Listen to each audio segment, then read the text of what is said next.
Hi everyone, it's nice to see you here.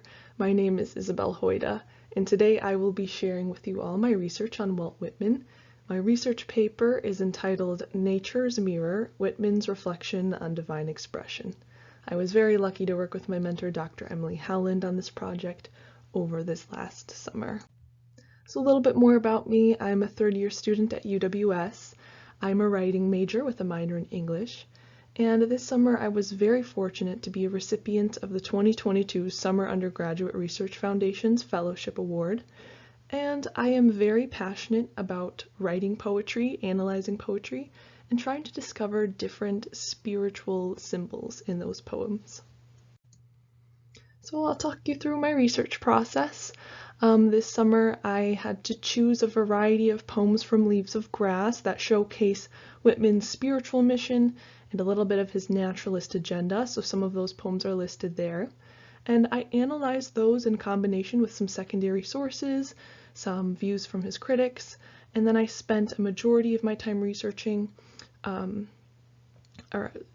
drafting my research paper and composing a short documentary-style video. Now this video is linked at the end of this presentation, but the images that you see in this presentation are direct screenshots from that documentary.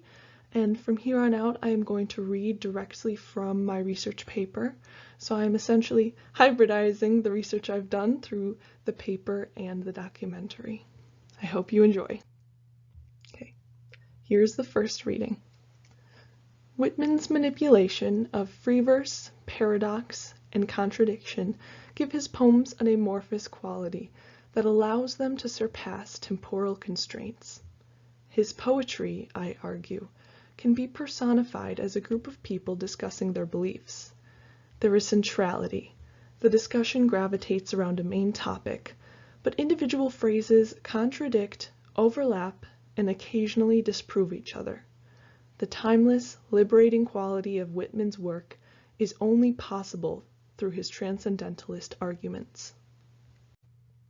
His poems harbor principles such as immortality, reincarnation, earthly cycles, the law of polarity, deism, and the interconnectedness of all things.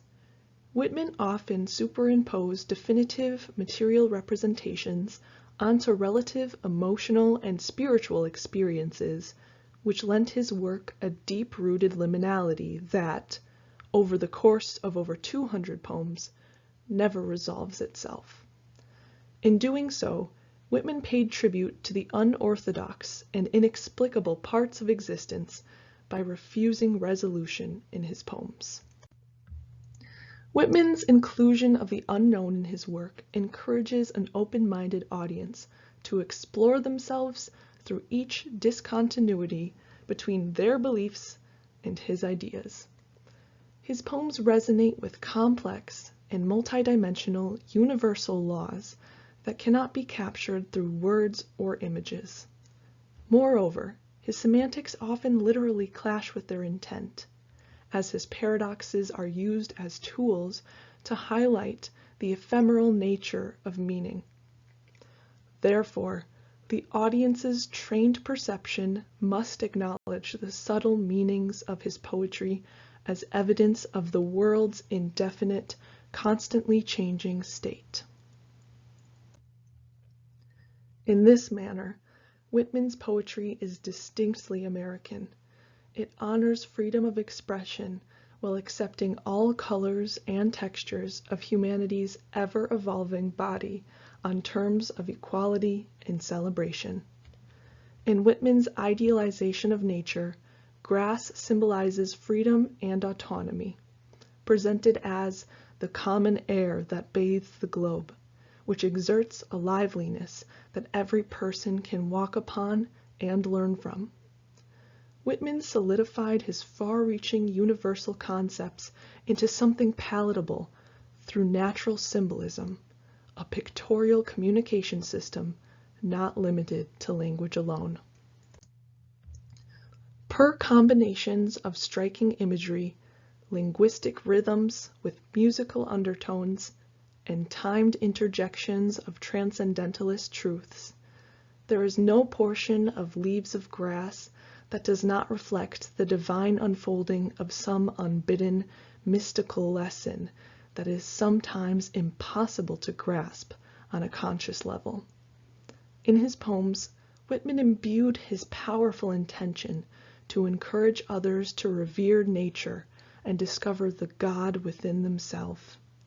I maintain that Whitman's intent is based on his belief in the interconnectivity of all people and objects, which contributes to a larger cosmic theory within the transcendentalist belief system. However, Whitman's claims of connectivity, although approved of by modern writers, were not as welcomed at the time. In fact, Whitman's audience did not initially take well to the man who sounded his barbaric yawp over the roofs of the world, yet they could not ignore the urgency of his message. The very poems that befuddled his audience inevitably grew on them and eventually revolutionized the way poetry is understood today. Leaves of Grass assumes an organic voice, one that is as fleshy and materialistic as it is mystical and untrodden, to connect opposites while presenting them as complementary reflections of each other. The poems present the earth as a medium for human evolution and an incubation center for growth. Whitman's earth possesses a power that reflects one's behavior back at oneself to become more conscious of worldly place and process. Each natural experience Whitman unfolded through his poetry is both magical and mundane, drawing from a balanced blend of spiritual and material influence. Whitman married these polar concepts in his persisting argument throughout Leaves of Grass that the solid, physical objects of this planet are as enchanting as the intangible notions of love, joy, and freedom.